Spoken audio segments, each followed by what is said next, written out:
Buenos días, hoy hemos cambiado el sitio.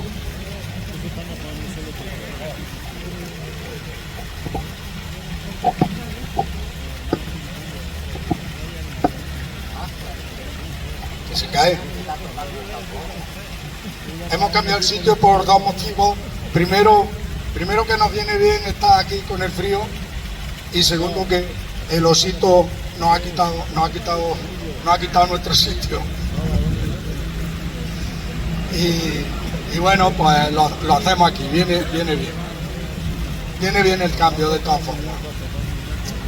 Primero hoy vamos a hablar y a debatir, conviene debatir una confirmación.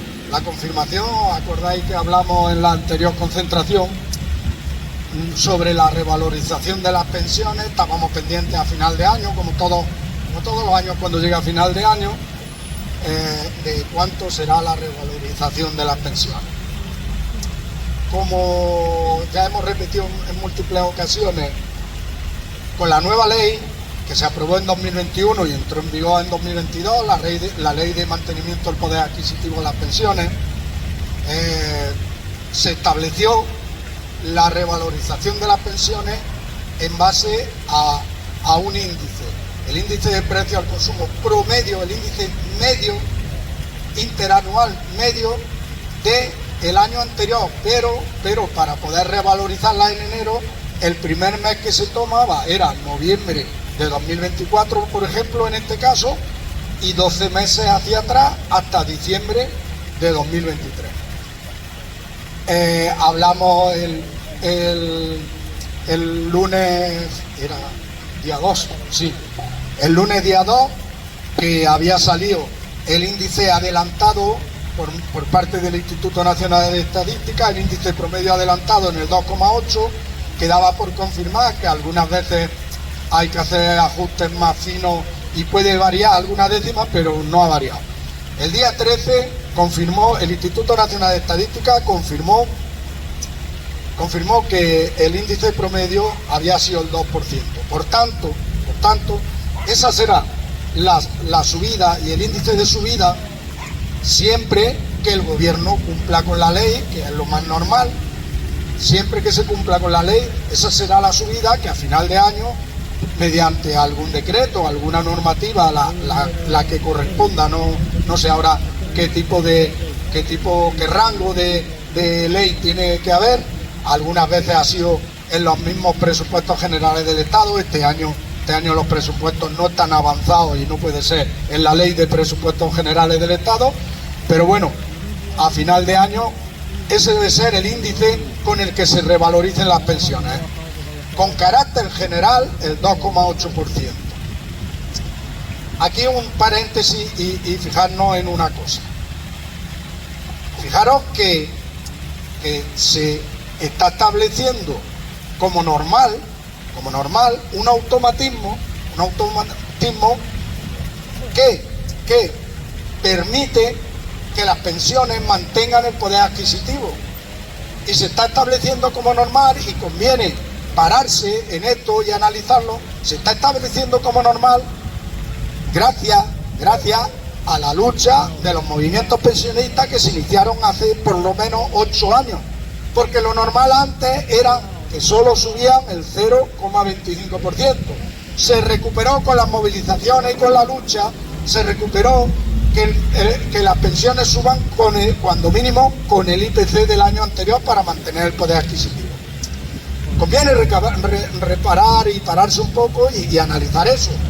Una cuestión que de hecho tendría que ser normal, pero venimos de un periodo donde no era lo normal, donde primero obligó a perder poder adquisitivo durante 5 o 6 años a las personas pensionistas de España, y donde obligó a los pensionistas a movilizarse y a reclamar sus derechos, y gracias a esas movilizaciones se recogió en la ley y hoy en día se revaloriza. La segunda parte de esa revalorización, sabéis que también fruto de esas movilizaciones y una de las reivindicaciones, yo diría que la principal, sin quitarle importancia al resto de las reivindicaciones del movimiento pensionista que hacemos a los gobiernos, a todos los gobiernos, que hacíamos en 2018 al gobierno que había, que se hace a partir de 2019, 20, 21 al gobierno que hay, que haremos a todos los gobiernos. Una de las reivindicaciones, yo diría casi que la principal, era que las pensiones mínimas en España son muy bajas. Las pensiones mínimas en España no permiten a muchas personas, no permiten llegar a fin de mes, no permiten llevar una vida con un mínimo de dignidad. Y venimos reivindicando que las pensiones mínimas no pueden subir igual que el resto de las pensiones, igual que las pensiones generales, porque si no, no van a salir nunca de esas cantidades y nunca de esa situación de miseria. Pues bien, otra ley, la de marzo de 2023, sí recogió una subida adicional sobre ese 2,8% general, una subida adicional para las pensiones no contributivas. En este año, según nuestros cálculos, queda por confirmar, ojo, estos datos quedan por confirmar, siempre y cuando, primero, se cumpla todo lo recogido en la ley, y también para esta cuestión que estoy hablando ahora de las pensiones mínimas y las pensiones no contributivas, siempre también que se cumpla lo recogido en la ley de previsiones, se estableció una subida adicional, y esa subida adicional iba con las previsiones del aumento del Producto Interior Bruto, con previsiones de la inflación que iba a haber en el periodo de 2024 a 2027, y se estableció una senda que en los años 2024, 25, 26 y 27 tendrían que subir una cantidad adicional con la intención de eso, de disminuir la brecha, pero ahora hablaremos de qué cantidad más o menos se establece. Entonces, siempre que se cumplan esas previsiones, que ya estaban recogidas en la ley y ya estaban recogidas por el gobierno en el componente 30 que envió a Bruselas para aprobar y para decir cómo pretendía revalorizar las pensiones, y en concreto las pensiones no contributivas, en el componente 30 del Plan de Transformación y Residencia se enviaron las previsiones de subida de las pensiones mínimas, y esas previsiones recogen que para la pensión de referencia tendrían que en esa senda de crecimiento entre 2024 y 2027 tendría que igualarse al umbral de la pobreza para una unidad familiar, para un hogar con 2 personas adultas, que ya se prevé cuál sería y cuál será en base a modelos de la subida de los 8 últimos años, se prevé cuál va a ser en 2025, 26, 27, en ese plan, en ese informe que presentó el gobierno en Bruselas. Pues el objetivo es que en esa senda de 2024 a 2027 se igualen al umbral de la pobreza. Aquí también conviene recapacitar en una cosa. Primero, objetivos poco ambiciosos que nos planteamos. Si lo que nos planteamos es, después de una subida adicional, por lo menos igualar a esas personas con el umbral de la pobreza, pocos objetivos ambiciosos de bienestar tenemos para la ciudadanía. Pero además una segunda variante, y es que si hay que establecer un periodo de 4 años para igualarla al umbral de la pobreza, es que llevan años y años con muchísimas personas en situación de pobreza y de riesgo de exclusión social. Eso lo hemos denunciado, lo hemos reivindicado siempre, en todas nuestras manifestaciones, lo sabéis, cuando hacemos un manifiesto para enviar a los grupos parlamentarios, al gobierno, a quien sea, dentro de nuestras reivindicaciones, es la primera reivindicación que exigimos. Gracias a esa insistencia, se estableció esta subida adicional. Pero esta subida adicional, por ejemplo, si se cumplen esas previsiones, pues establece que pensiones, por ejemplo, una jubilación, tengo aquí los datos, ya hemos hecho los números y voy a decirlo.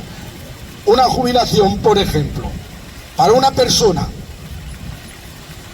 jubilación para una persona mayor de 65 años, sin cónyuge, una unidad familiar unipersonal, que en este año 2024 la pensión mínima estaba en 825,20 euros, se pondrá en 858,38 euros. Tiene una subida del orden de 24 euros, con el índice general del 2,8 y otros 20 o 22 o 23 euros de subida adicional. Como veis, digo las cifras por si nos sirven para hacernos una idea, luego se pueden compartir en el chat para tenerlas mejor, por si nos sirven para hacernos una idea de lo que intentaba explicar y argumentar antes. Nos sirven para hacernos una idea de que sí,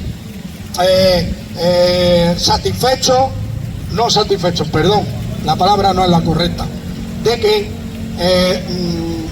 nos alegramos cuando en su tiempo se estableció una subida adicional para la no contributiva, pero no estamos satisfechos, totalmente lo contrario, porque la subida es insuficiente y no va a sacar nunca a estas personas de la situación de pobreza y de la situación de angustia que viven mes a mes para llegar a fin de mes.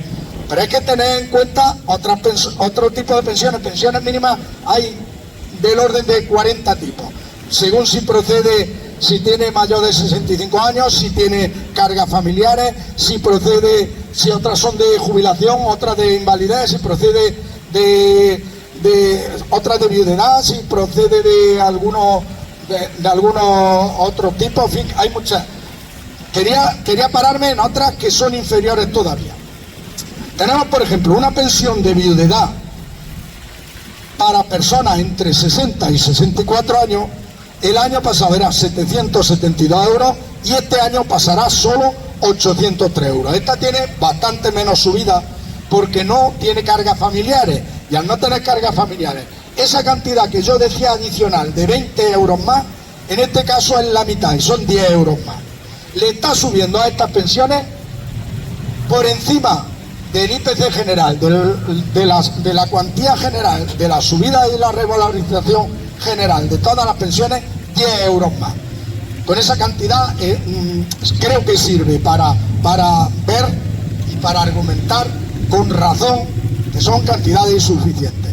Exigimos más, creemos que debe de darse más, creemos que España es un país rico. Lo que pasa es que la riqueza no está bien repartida, pero España es un país rico que se puede permitir mantener a las personas mayores con una subida, o sea, con unas pensiones que le permitan mantener una vida con dignidad. Teníamos otras peores, las penúltimas. Viudedad, por ejemplo, para personas menores de 60 años, 625 euros. El año pasado, este año que todavía estamos en curso. Con la subida pasarán de 625 a 652, 26 o 27 euros de subida.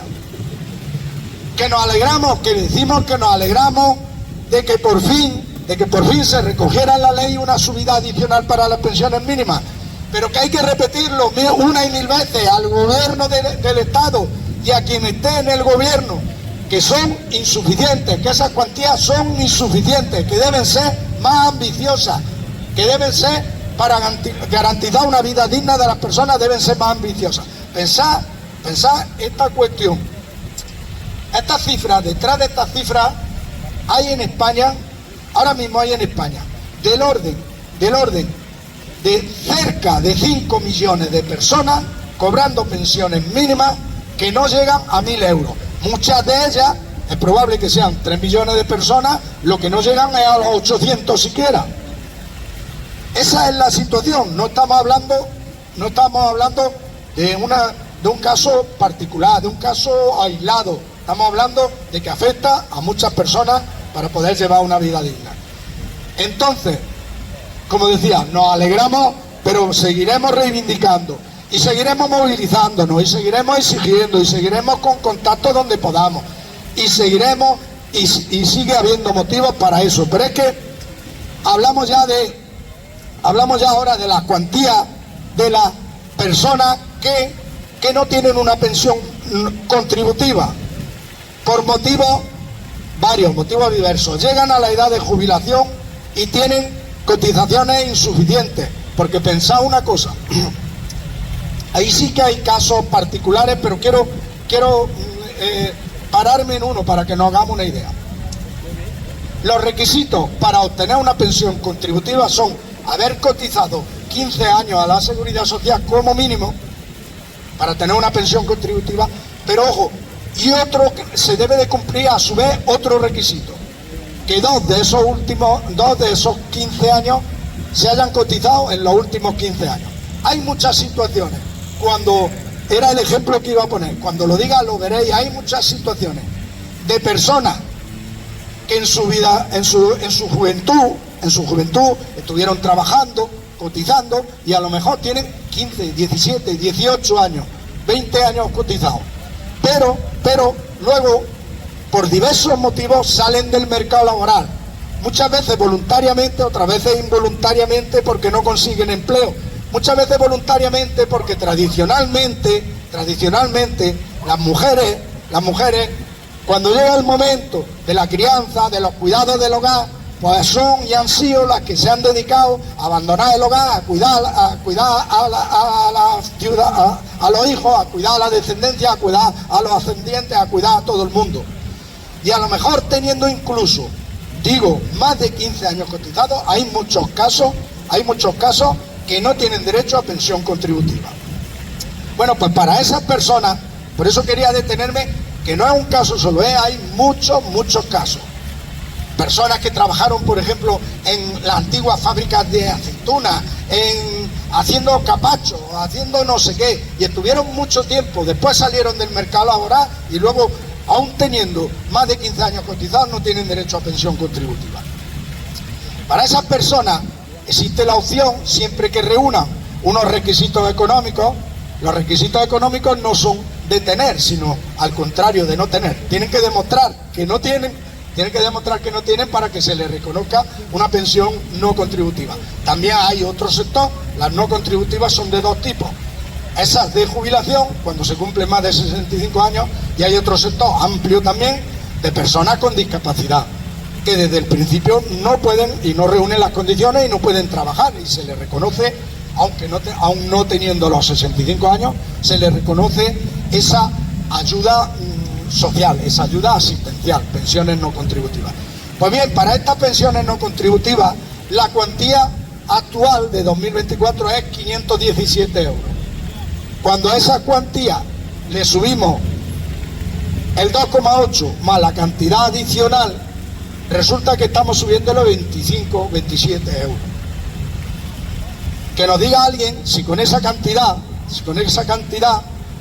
se puede mantener una vida digna. Por eso nos paramos nosotros siempre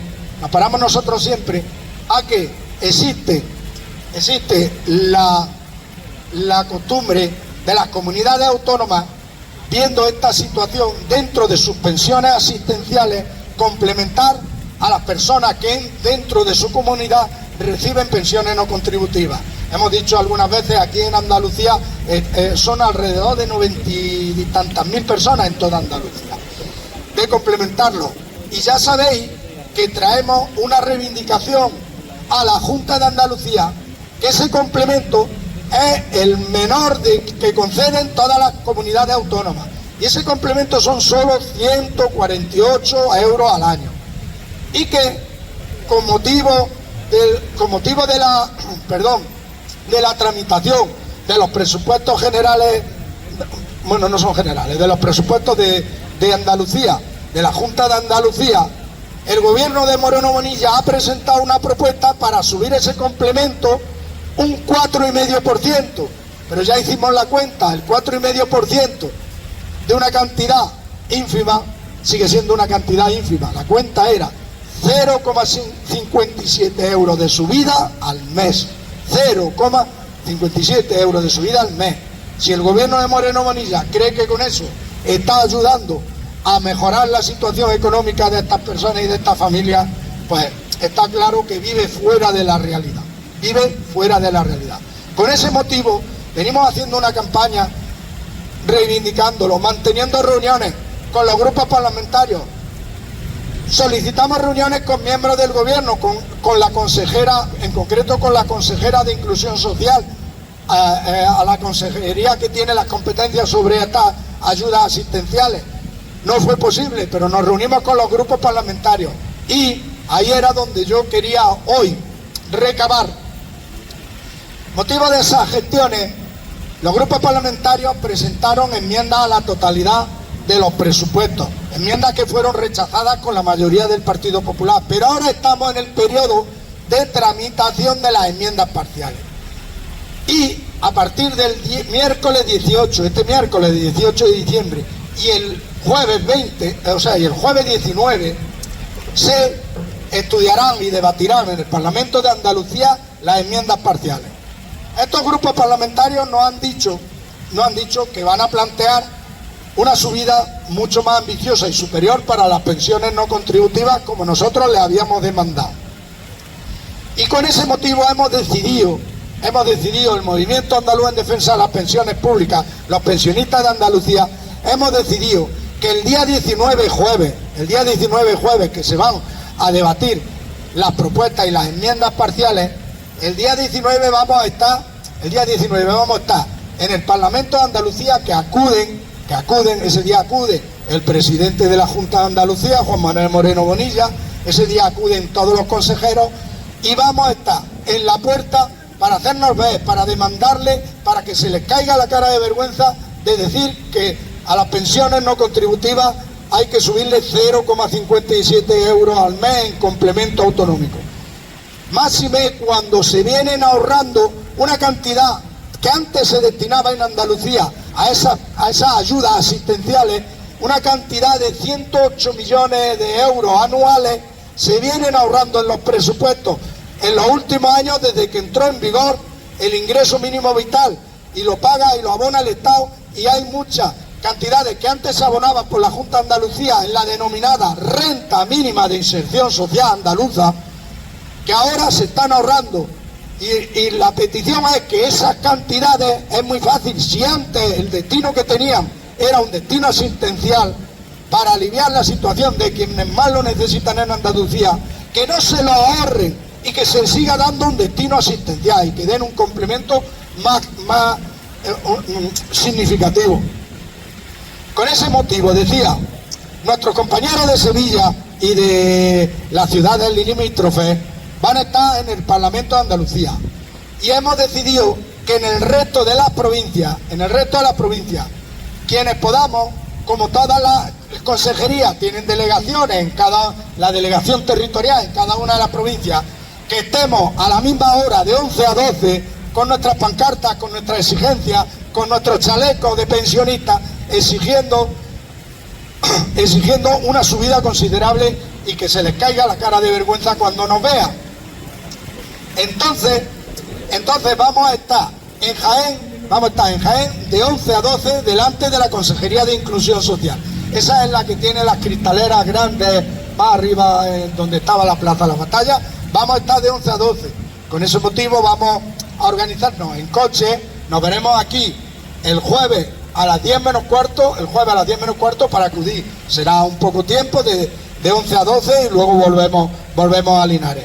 Pero es conveniente que se vea, que se demande, que hagamos ver en la calle las exigencias, que hagamos ver en la calle la protesta por las situaciones que consideramos injustas, y entonces vamos a acompañar al resto de compañeros que van a acudir al Parlamento para que en todas las provincias, por lo menos en la nuestra, estemos también demandando eso.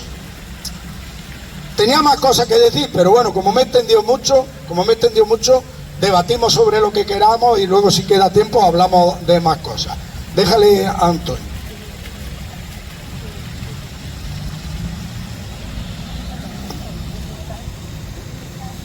Buenos días. El día 9 de diciembre hubo una noticia en Estados Unidos que probablemente pueda repetir aquí en España, a la vista de lo que allí está ocurriendo. Porque aquí que pedimos muchos días a reivindicar los problemas de la asistencia sanitaria, allí un ciudadano americano sin afiliación específica de lo demás asesinó y dijo directamente a uno de los responsables del tipo de sanidad que tienen en Estados Unidos, y es la misma sanidad que nos quieren ofrecer de aquí en adelante, la privatización completa de la sanidad.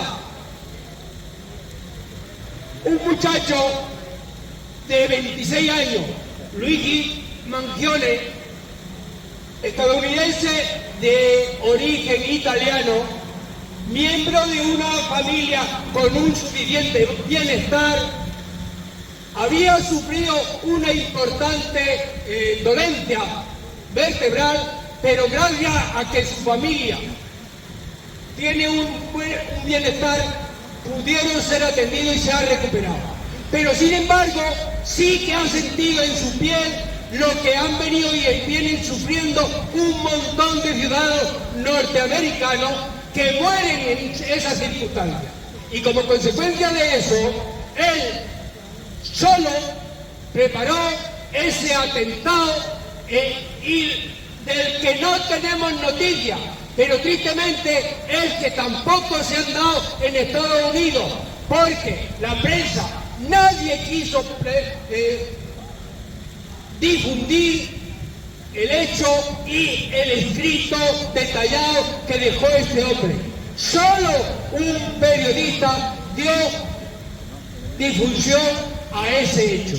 Un hecho en el que el propio ciudadano que ha respondido con contundencia a la lamentable situación que se está en Estados Unidos, dejó allí claramente cuáles eran los móviles que le habían llevado a matar, a dar muerte al responsable de la mayor aseguradora de Estados Unidos. Un señor que tiene de sueldo 1 millón, sueldo mínimo, 1 millón al año, pero que con dividendos se asciende a 10 millones al año. Una aseguradora que vive precisamente del presupuesto mayor de sanidad en el mundo, y que sin embargo hace que continuamente la esperanza de vida de los americanos esté en el número 42 de la escala mundial.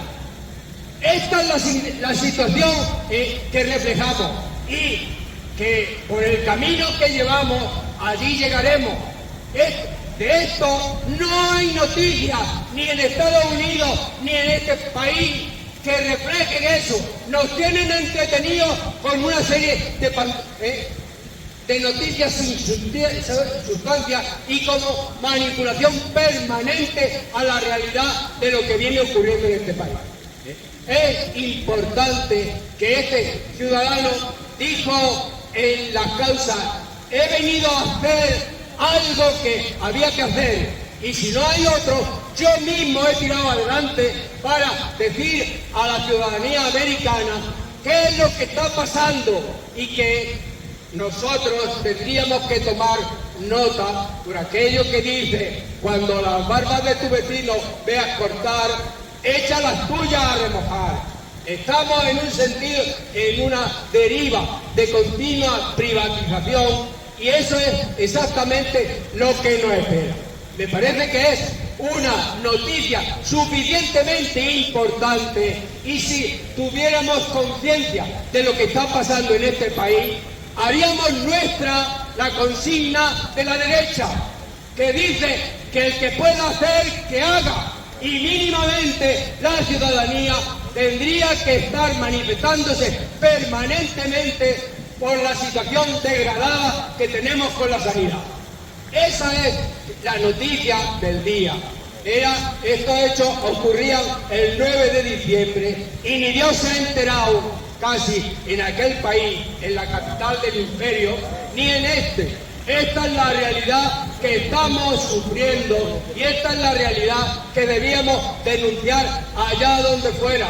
En cada uno de los rincones, cuando nos dicen y atacan al gobierno que ha mejorado una economía importante, que para corruptos, ellos, corruptos que tienen la señal inequívoca en su propia casa, un domicilio que se creó con dinero robado, que es la corrupción permanente. Esa es esta realidad, que ya que no tenemos medios de comunicación, tenemos que hacerlo permanentemente de boca a oreja. Esta es la situación que viene, esta es la que traemos y que viene para nuestros hijos y para nuestros nietos. Bueno, ¿alguien más quería decir algo sobre este tema o cualquier otro tema? Decir, por ahondar en el tema que ha abierto Antonio, que conviene que reflexionemos. Yo soy de esta forma que cuando vimos toda la noticia, pues nos causó primero impacto y además reflexiones. Todo, no es decir que hoy es el único día, nos causó reflexiones y pensar sobre la situación, pero conviene de verdad que veamos cuando venimos denunciando, como dice Antonio.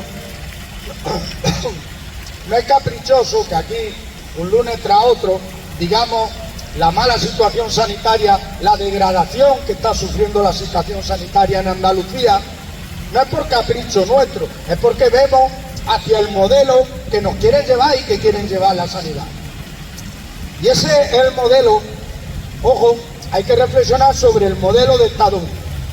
El modelo de Estados Unidos, el conocimiento que tenemos, no es que no gasta en sanidad pública, tiene un gasto elevado en sanidad pública, pero se lo ha entregado y se lo entrega a las compañías de seguro privadas, y con ese enorme gasto por habitante superior al que tiene, por ejemplo, España, gasto por habitante, es que eso muchas veces teníamos confusión de decir, bueno, es que la sanidad allí es privada. No, el Estado está también abonando cantidades en sanidad pública, pero la sanidad se la tiene entregada a las compañías privadas, aseguradas privadas, las no sé qué Key, no sé qué Care se llaman, y ese es el hecho que estaba mencionando Antonio, al máximo directivo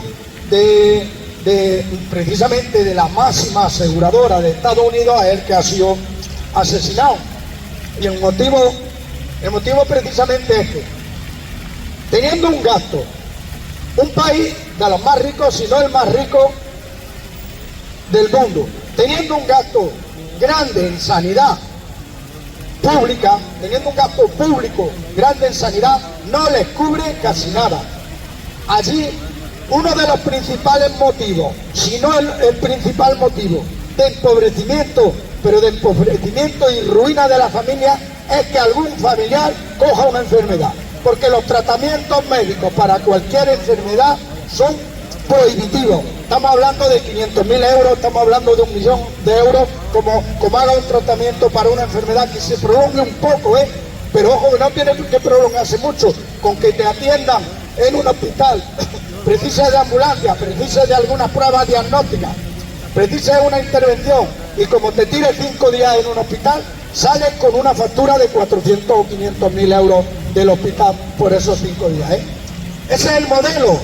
No es caprichoso que nosotros digamos, es que parece, primero, que tenemos un interés grandísimo en que no esté el gobierno de Moreno Bonilla. Primero, nos pueden acusar de eso.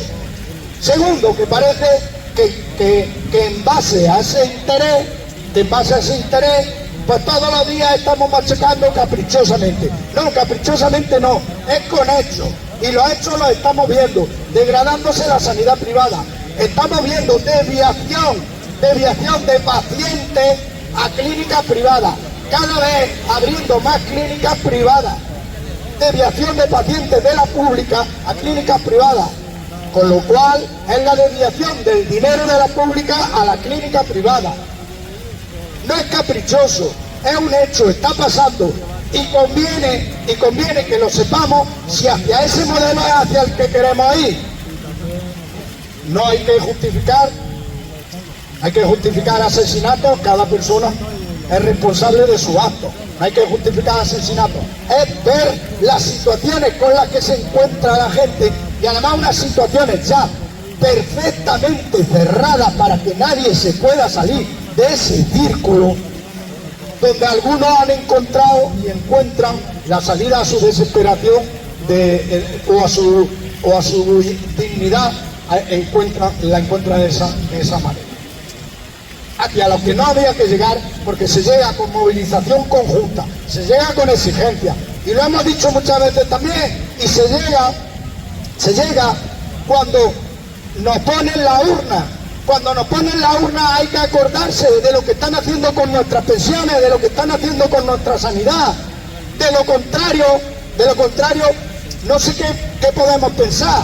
Si es que somos dóciles y humildes corderillos que aceptan mansamente que los priven de condiciones de vida y que los priven de una dignidad. Pero si alguien tiene un poco de dignidad, si alguien tiene un poco de sangre en las venas, tiene que estar protestando contra esas situaciones de injusticia. Si alguien quiere decir algo más, si no, tratamos otro tema, antes de irnos, hoy que estamos solicitando. ¿Alguien quiere decir algo más sobre estos temas? Sobre la sanidad. Bueno, vamos a hablar. Otro anuncio que si habéis visto, con motivo de un debate que había en el Parlamento del estado de la comunidad, pues el presidente Juan Manuel Moreno Bonilla presenta su informe de cómo él entiende que está la comunidad autónoma. Dentro del informe, cuando habló de sanidad, dijo que la sanidad está bien, que está mejor que había estado nunca, que tiene más dinero que en los presupuestos que había estado nunca, pero que hay alguna cosilla más, una cosilla más. Y para solucionar esa cosilla más, dice, es que parece que se está tardando un poco en dar cita para la atención primaria, que parecía que se está tardando, y ha sacado una receta milagrosa, se la ha sacado de la chistera. Dice que van a tomar medidas para que nos den cita con el médico o la médica de atención primaria antes de las 72 horas. Pero, varios pero. Si no puede ser en tu localidad o en tu provincia, en cualquier otra provincia. Y además será cita telefónica y en cualquier otra provincia. Primero, incluso dudar de que eso sea posible. Permitidme que yo por lo menos dude que eso sea posible, porque si los médicos de Linares, de Jaén, de Úbeda, de Andújar, tienen 15 días de lista de espera porque no pueden atender a las personas que hay anteriores, ¿cómo le van a mandar a alguien de Cádiz para que lo atienda? Dice, ahora, como no podías atender a los de Linares, pues vaya a atender a uno de Cádiz por teléfono. Primero, permitidme que dude de que eso sea efectivo. Pero segundo y principal, está demostrado que la atención primaria es la puerta de entrada que tenemos los usuarios al sistema sanitario público. Es de donde se nos realiza el primer reconocimiento, y si es preciso alguna derivación a cualquier otra cuestión, se produce toda esa derivación. Las médicas y los médicos de familia hemos dicho muchas veces, entre las reivindicaciones que tienen los movimientos en defensa de la sanidad pública y las mareas blancas, una de las cuestiones es que las médicas y los médicos de familia sean estables, conozcan precisamente a la familia que tiene asignada entre sus cartillas, porque desde el conocimiento tiene muchísimo más acierto ya tiene la experiencia, tiene muchísimo más acierto para saber cómo son esos pacientes, qué necesitan esos pacientes, cómo tratar a esos pacientes. Lo que no puede ser y no va a ser efectivo nunca es que hoy, como no hay cita, a mí me atienda un médico de Málaga y me digan, llama por teléfono a este médico de Málaga que te va a atender. Por eso había dicho yo antes, no es una falta de respeto, había dicho que es una ocurrencia que se ha sacado nuestro presidente de la comunidad autónoma de la chistera. Es una ocurrencia, yo no sé si van cada día a ver qué ocurrencia nueva se les saca.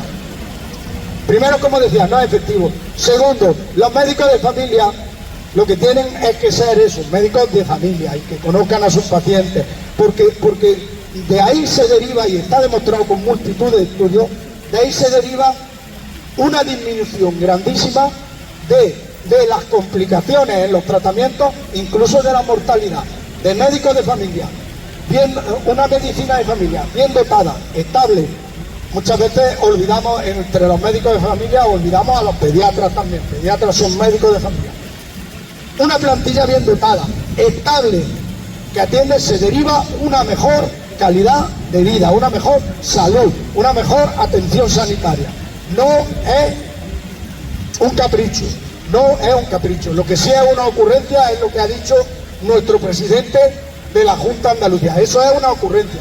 Primero, porque no va a ser posible. Segundo, porque aunque fuese posible, ya lo hemos dicho, con motivo de la pandemia del COVID, hubo que buscar fórmulas de atención que no fuesen presenciales para evitar contagios, y apareció pues la consulta telefónica. La consulta telefónica puede tener su utilidad, pero una utilidad escasa, no la que le quiere dar el presidente de la Junta de Andalucía. Podría tener utilidad si una persona tiene una enfermedad crónica y tiene un tratamiento continuo y ha finalizado el periodo de vigencia de los medicamentos y necesita renovar los medicamentos, pues donde únicamente tiene buena utilidad, no tienes por qué, primero, desplazarte al centro de salud, segundo, ocupar un espacio de una consulta presencial, y le puedes decir a tu médica o tu médico: mire usted que me ha cumplido el tratamiento, renuévemelo, y lo renueva automáticamente. Fuera de esa utilidad, el reto es empeorar la calidad. ¿Cómo te van a atender por teléfono una amígdala, una inflamación del oído o un dolor de vientre? ¿Cómo te van a atender por teléfono eso? Eso precisamente, ojo, eso precisamente algunas compañías de seguros privados que hacen seguros de estos muy económicos, que habremos visto anuncios de seguros mensuales muy económicos, de 40 euros, de no sé qué.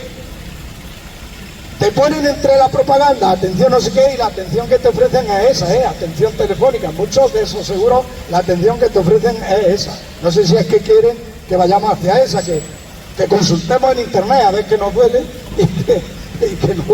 y que nos lo solucione el algoritmo de internet.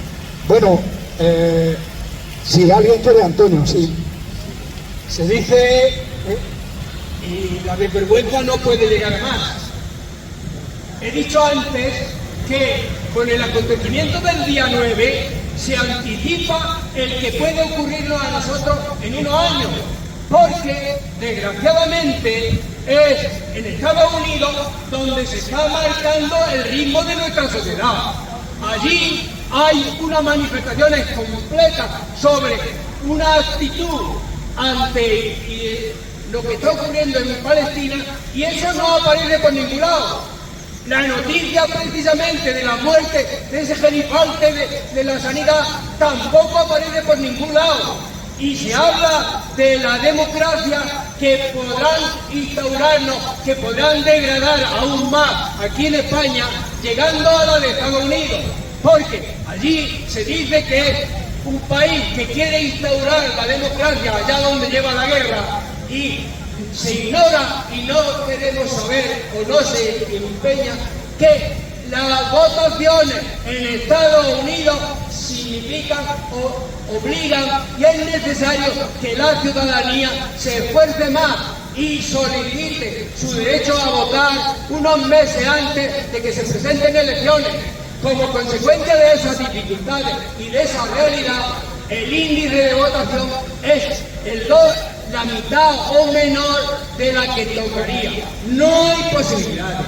Y ese tipo de degradación de la democracia ya lo tenemos aquí. porque allí se ha elegido recientemente a ese delincuente indeseable como máximo responsable de Occidente, porque es desde allí, desde Estados Unidos, donde se mangonea completamente a la OTAN, donde este país no quería entrar. Esa es la realidad, que no es solamente que alguien harto y curando su remordimiento de vivir en ese tipo de sociedad haya hecho algo indebido, pero probablemente es hacia ese escenario al que han conducido a Estados Unidos y con ello a todo el llamado Occidente, y que es hasta aquí donde tendremos, porque la realidad es que tenemos un gobierno dócil, débil, que hace y se somete a lo que se dice en Washington. ¿Alguien quiere decir algo? Bueno, sé que son ya las 12, pero no quería que nos fuésemos hoy sin reflexionar sobre una cuestión que también ha sucedido, que tiene mucha importancia para las pensiones y que liga precisamente con esto que estamos hablando del modelo. Lo que pasa es que ahora vamos por otro servicio público, el que nos motivó a nosotros que nos organizásemos para movilizarnos. Recientemente, un señor que se llama Mark Rutte, en la pronunciación me perdonáis, el que hoy es el secretario general de la OTAN, ha hecho unas declaraciones que no deben de pasar desapercibidas, porque por ahí es por donde, ligábamos con lo que dice Antonio, por ahí es por donde van los tiros y hacia donde nos quieren llevar.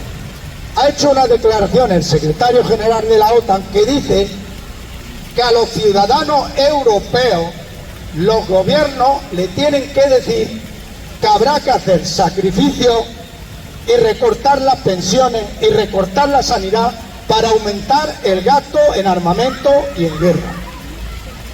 Lo ha dicho y se ha quedado tan pancho, ¿eh?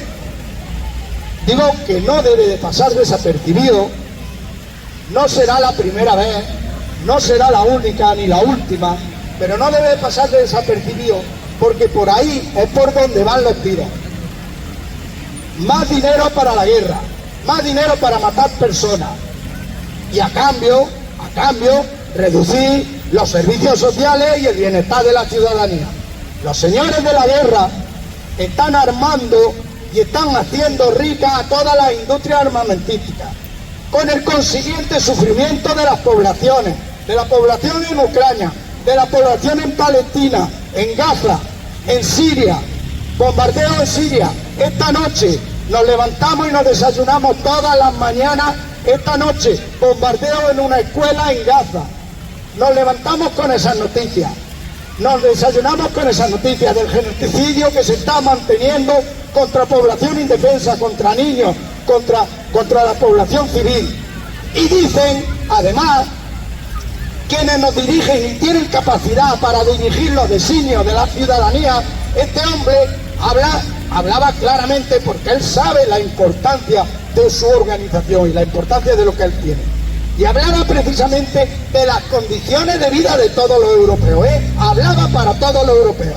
Y decía que se tienen que acostumbrar, los gobiernos tienen que decirle a los ciudadanos europeos que tienen que hacer sacrificios y reducir sus pensiones, reducir su sanidad, reducir sus servicios públicos para destinar más dinero a armamento y a la guerra.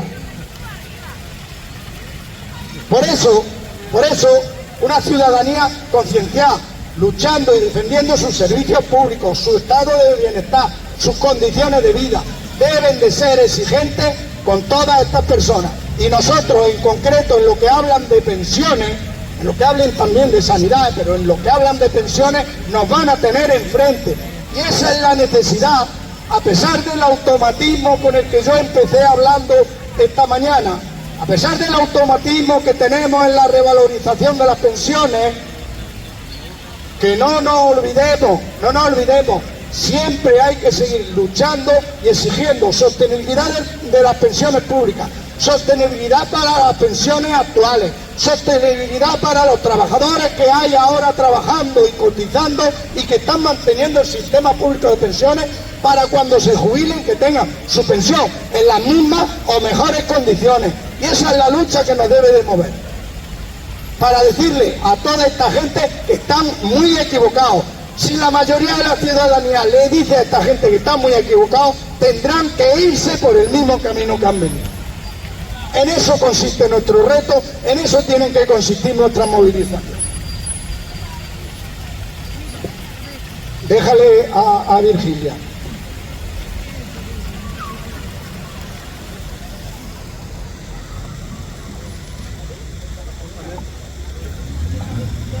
Es que estos temas, vamos, ya no sé dónde vamos a llegar, nos sacan de quicio. Europa se tiene que plantear frente a Estados Unidos, frente a esos pueblos que nos quieren machacar. ¿Dónde está Europa? ¿Qué es lo que están haciendo? Y aquí entreteniéndonos con estos casitos de para acá y para allá. Es que ya está bien. Es que Europa no tiene entidad suficiente. No somos suficientes millones que estamos contra la guerra, contra lo que está haciendo Israel sionista, que lo llevan preparando décadas y décadas, que nos están llevando a la ruina, a todos los pueblos, a vivir con miedo, a no poder salir, y aquí en nuestras ciudades muchas luces y pocas palabras en favor de los pueblos sufrientes. Y no estoy en contra de luces ni nada, pero esto no puede ser, que nos estamos adormeciendo. Nos estamos adormeciendo. Europa tiene mucha culpa. ¿Por qué no le planta cara a Estados Unidos, como lo ha hecho la presidenta de México? De esa presidenta se habla poco también en los medios. Canadá también, pero Canadá le pasa mucho la mano por el hombro a Estados Unidos. Ya está bien que Europa nos planteemos muchas cosas. Estoy muy indignada. Muy bien, Virginia. Yo creo que esa indignación que tú manifiestas la compartimos aquí todo el mundo. Es indignante lo que está pasando con el beneplácito de los gobiernos europeos, con el beneplácito de los poderosos, de los que tienen capacidad para tomar decisiones y no las toman, la guerra, los sufrimientos, y además diciéndonos que hay que destinar más dinero para la guerra. Que hay que destinar. Nadie está trabajando. Todavía nadie está trabajando, ningún gobierno, ni la Unión Europea está trabajando en un plan de paz para Ucrania. Nadie está trabajando. Vosotros sabéis de negociaciones que esté habiendo exigiendo la paz en Ucrania. Sabemos de negociaciones que está habiendo exigiendo a Israel que deje de machacar al pueblo palestino. Nadie está exigiendo eso. Nadie se está planteando siquiera eso. Bueno, si queréis decir algo más, si no, ojo, acordaros, el próximo lunes tenemos concentración, será el último día del año, el próximo lunes 23 tenemos concentración de nuevo. Y para ir a Jaén el día 19, apuntaros, y a las 10 menos cuarto aquí, apunta Virginia. Bueno, ¿alguien más quiere decir algo? Bueno. Buenos días y muchas gracias a todas y a todos.